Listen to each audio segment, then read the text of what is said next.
Hello friends, কেমন আছো তোমরা সবাই? আশা করি সবাই ভালো আছো। শ্রীরাধা শ্রীকৃষ্ণ চ্যানেলের নতুন একটি ভিডিওতে তোমাদের স্বাগত জানাই। দেখতেই পাচ্ছ সকাল সকাল উঠে মন্দির মা ধুয়ে দিয়েছে মা, আর আমরা রেডি হয়ে পড়েছি। অদিতি, আমি, মা করে যাচ্ছি এবং দিদিও সাথে যাচ্ছে শপিংয়ে। আর বুঝতেই পারছো সকাল সকাল ওয়েদারটা কীরকম, বৃষ্টি শুরু হয়ে গেছে। আর এদিকে টোটো আমাদের ওই পাশেই এসেছে, ওই টোটোতে উঠে পড়েছি, দিদিও যাচ্ছে সাথে। আর চারদিকের পরিবেশটা দেখো, চারদিকে সবুজ সবুজাময়, খুবই সুন্দর লাগছে। তোমাদের কেমন লাগছে জানিও। কথা বলতে বলতে আমরা চলে এসেছি আমাদের গন্তব্যে, বলতে আমাদের চণ্ডীপুরে এসে ওই রেমিডিতে কিছু টেস্টের ব্যাপার ছিল দিদির, সেই জন্য সেখানে টেস্ট করে তারপর আমরা চলে গেলাম দোকানে। অনেক রকমের কাপড় জামা সব কিছুই ঝুলানো, পূজা মনে বুঝতেই পারছো একটা নতুন আমেজ, এবং সব কিছু নতুন করে শুরু করে কেনাকাটা সব কিছুই শুরু।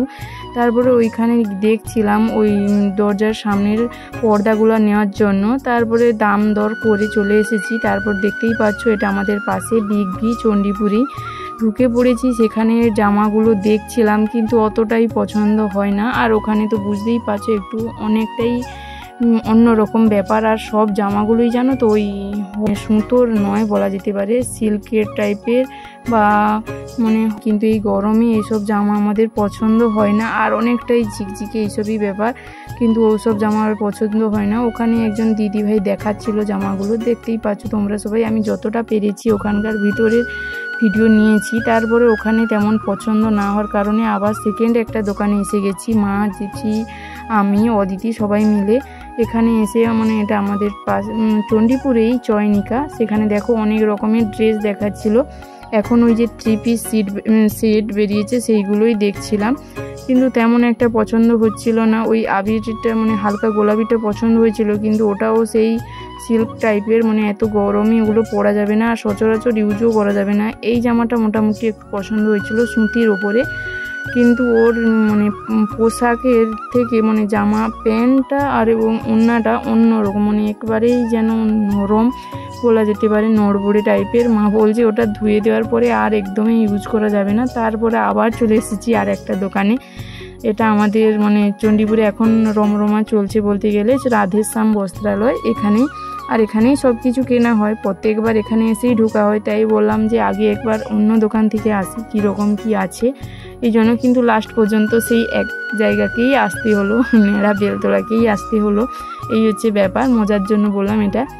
দেখতেই পাচ্ছ এইসব ড্রেস, অনেক রকমের ড্রেস বের করছিল। আর এখানটায় খুবই খুবই খুবই ভিড়, ভিডিওটাও করেছি কোনো রকম, এক হাতে ধরে রেখেছি আর এক হাতে ওই দেখছিলাম জামাগুলো। দেখো কোন ড্রেসগুলো পছন্দ হবে সেটা খুঁজে বের করা খুবই মুশকিল ব্যাপার, যেহেতু আরও লাইটের জন্য নানা রকম জামা বের করে দিচ্ছিলো। আমি বলছিলাম যে আমি একটু সুতির ওপর নেব, কারণ সিল্কেরগুলো আমার প্রচুর প্রবলেম হয়, আমি গরমে এমনিতেও সহ্য করতে পারি না। আর একটা আছে ও বাড়িতে ওই সিল্কেরই 3 পিস সেট, শুধু সিটই হয়ে যাচ্ছে। আর এই দেখো এগুলো হচ্ছে রেয়ন কাপড়ের দেখাচ্ছিলো। আমি বলছি রেয়ন কাপড়ের তো সবসময় পরি, রেয়ন কাপড়ের এমনিতে কলেজ যাওয়ার জন্য আছে। তারপরে এইগুলো দেখছিলাম, মা এই কালারটাও দেখছিল, মা, দিদি সবাই মিলে বলছিল যে দেখ তুই কোনটা নিবি বল, কারণ তুই যেহেতু পুরো। আমি বলছি সবাই মিলে চয়েস করো, আমি কালারও বলতে পারবো না আর কিছুই, আমাকে যেটা মনে হয় সব দিকেই সব কিছুই নিয়ে নিই। এই জন্য আমি বলছি তোমরাই বলো। সবাই দেখাচ্ছিল, দেখো এই ড্রেসটাও দেখাচ্ছিল, এটা একটু সিল্কের উপরে, তাই ওটাও নিলাম না। দেখো কি অনেক রকমের জামা, তো কোনটা নেব এবং কোনটা নেব না নিজেই কনফিউজড হয়ে যাচ্ছি। লাস্টে দিদিদেরই বললাম, বলছি তোরা বল তোদের যেটা সবার যেটা ভালো লাগবে সেটাই আমি নেব।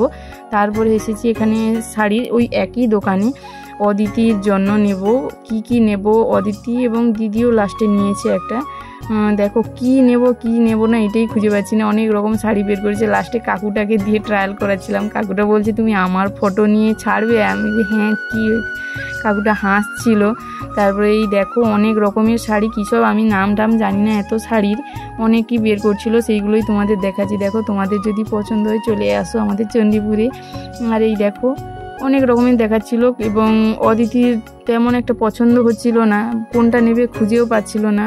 ও বলছিল তাঁতের নেবে, আমরা সবাই বলছি যে না, তাঁতের তো সবসময় পরো। ওর অনেকগুলোই সিল্কের শাড়ি আছে, এই জন্য ও নিতে না চাইছিল, কিন্তু আমি বলছি যে পুজো মানে একটু সিল্কেরই হলে ভালো হয়, কারণ সবসময় তাঁতের জিনিস ইউজ করে তাকে আবার মার দেওয়া সবই অনেকটাই প্রবলেম, কিন্তু সিল্কের শাড়িতে এতটাই প্রবলেম হয় না। দেখো তারপর অনেক বাছাবাছি জানোই তো, আমি এক পাশে দাঁড়িয়ে শুধু ভিডিও করছিলাম, মা দিদি অদিতি সবাই মিলে দেখছিল। দেখো তারপর ওখানে মানে টাকা নেবে মানে ওই হিসাব নিকাশ করছিল, এবং আমি দেখো এই বাইরের দিকে কত রকমের কাপড় টাঙানো হয়ে আছে। আর ওদিকে বলছিলাম কেমন হয়েছে তোমার শাড়ি, ওই জন্য হাসছিল। ভিডিওটা তোমাদের কেমন লাগলো জানিও। Thanks for watching, by.